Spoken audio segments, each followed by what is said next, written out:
first step to defend yourself in an argument is to notice when the conversation starts turning into an argument. A common way conversations get derailed is when someone states evaluations as facts. With the Indian government essentially ignoring war crimes in Ukraine, not condemning Russia, not doing sanctions. Even before getting to the question, he already stated 3 evaluations as facts. This can lead to heated arguments if you take these types of questions at face value. Instead, when Dr. Jaishankar responds, he separates observations from evaluations. Here he's asked about why India imports oil from Russia despite sanctions and if that position will change in the future. First, notice that he lays out the facts without any subjective judgments. European Union between February 24th and 17th November has imported more fossil fuel from Russia than the next 10 countries combined.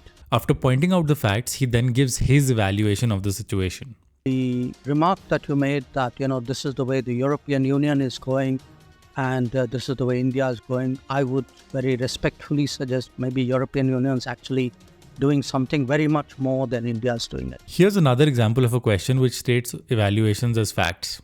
The ministers Jaishankar and Singh, why not condemn Russia's invasion? Wouldn't this best reflect India's foreign policy goals and international standing? There were evaluations in that question like condemning Russia would be best for India's goals. Obviously, he catches this and before answering the question, he calls out the nature of the question. Thank you for the advice and suggestions in your question. I prefer to do it my way and articulate it my way. His last sentence leads us to the next way conversations get derailed, and that is when someone misrepresents your views. This misrepresentation can make it sound like you said something you didn't, and then we get stuck defending positions we don't actually hold. The best way to deal with someone misrepresenting your views is to clarify your position before responding. Can one really urge Ukraine to stop defending itself? After all, there are no Ukrainian tanks in Russia. There are Russian tanks and planes and missiles destroying Ukraine. I think that's a bit of a misrepresentation. And he doesn't just clarify his views, he even calls out the judgments in the question directly. It's not for us to put conditions and to say this country is equal to that country. That's your judgment. Moving on. Once you have composed yourself, it's important to not get lost in the heat of the moment, but instead ask questions to understand their worldview. In the next clip, the interviewer is asking him if the growing cooperation between Russia, China and Iran is a growing threat to the world. Before answering the question, watch what he does. Picture that you have painted. I assume that it's your sense that it's grown closer since 2022 after the Ukraine conflict started, right? Yes. He clarifies her point first to understand where the interviewer was coming from. One way to understand somebody's worldview is to push for specifics. Ask questions to get them to expand on what they believe. Here are 2 examples from a conversation between Dr. K and Dr. Mike. Basically, we would agree. I would use different terminology, but I think your terminology I like better. In what regard? I think that there's a difference between medications that are supplement form. It's basically based on the regulation. What do you mean by that? But with his comebacks, you'll notice that Dr. Jaishankar attacks the content of the question and not the character of the person. This is incredibly important because attacking someone personally is the biggest reason why some conversations go completely off the rails. At the most basic level, he often clarifies that he's not attacking anyone personally. No, it's an interesting question which you might, not you meaning you personally.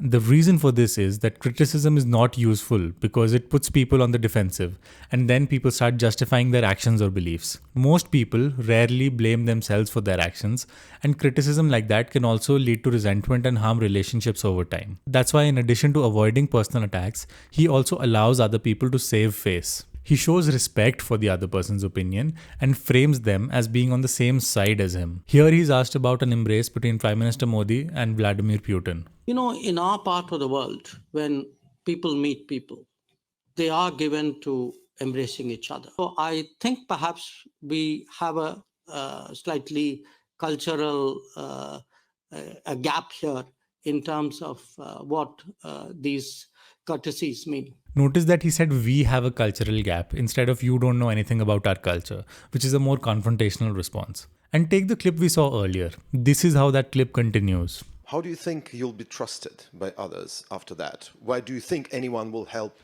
Delhi after you didn't help others over Ukraine?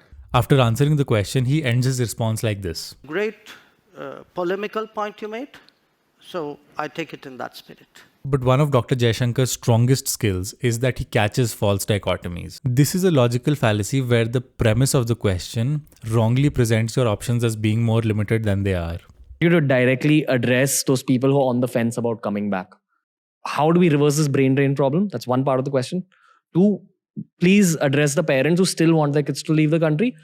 And please address the kids who want to leave the country. Now, this question makes it sound like people can either stay in the country or they can leave the country. Dr. Jaishankar notices there is actually a third way to respond to the question. You know, the world's like a kind of a membrane. You can go in and out. And actually, that's what's going to happen. I've actually encountered a lot of people who do a job, go abroad, do a job, come back, go again abroad. Here's another example. Would you consider India an ally of Russia? On the surface, you might think the answer to that is a yes or no, but neither of those align with his point. That's why he goes one level higher and responds like this. We are an independent country.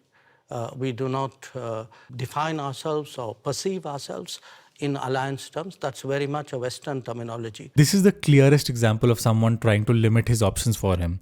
Notice the language in the question. Always be two axes. At this point, I think it's an understood, accepted fact that you have the West, US-led, you have China as the next potential axis. Where does India fit into this? If he accepts this question at face value, then any response makes it sound like he's going to join one axis or the other. Obviously, he catches it and calls it out plainly here. No, I'm sorry. That is exactly where I disagree with you. This is the construct you are trying to impose on me, and I don't accept it. I mean, I don't think it's necessary for me to join this axis or not, and if I'm not joining this, I must be with the other one. But he doesn't say that he rejects the premise of the question. Instead, he goes on to say why he rejects it. That way, he makes it clear that he has a specific reason for saying what he did, and he isn't rejecting questions without reason. If you think the argument is headed in a direction that you don't like, it is okay to draw a boundary. Every point does not need to be debated. Do you think Australia should follow suit and ban TikTok? Look, I don't give advice, certainly not public advice to other countries. Trump has said he will impose trade tariffs on imported goods. Is this a worry? We don't, in my business, do hypothetical stuff. The final point we'll touch on in today's video is how he creates consistency. When someone takes a position, there is a natural tendency to act in a way that is aligned with that position. So instead of trying to change someone's view, he takes their logic and accepts it as true. Then he uses their logic in a different context to make his point. Somewhere Europe has to grow out of the mindset that Europe's problems are the world's problems. But the world's problems are not Europe's problems. Here his point is that the war in Ukraine is complex and that the way out is diplomacy. A complicated situation. Is this really complicated? There's just absolutely. one big country invading its neighbor. No, look, I can give you many instances of countries who have violated the sovereignty of another country. If I were to ask where Europe stood on a lot of those, I'm afraid I'll get a long silence. He agrees and takes the interviewer's point that one country invading the sovereignty of another country is bad. Then he uses that principle to make his point. This way, it's hard for anyone to argue with him because they would essentially be arguing with themselves. Now watch this question. Where the West seems to be quite vociferous in trying to curtail funding for the war in Ukraine, whereas by purchasing this oil for national interest, India is being asked, are you funding this war? Now, to prove his point, he will accept the logic that buying oil from Russia is funding the war. Then he will take that logic and apply it to another situation to point out the inconsistency that is built in the question. Tell me if buying Russian gas is not funding the war? It's only Indian money and oil coming to India which funds, but it's not gas coming to Europe which funds. I mean, look, somewhere, let's be a little even-handed out here. Thank you for watching this video. I hope you learned something and subscribe to this channel if you'd like to see more videos like this.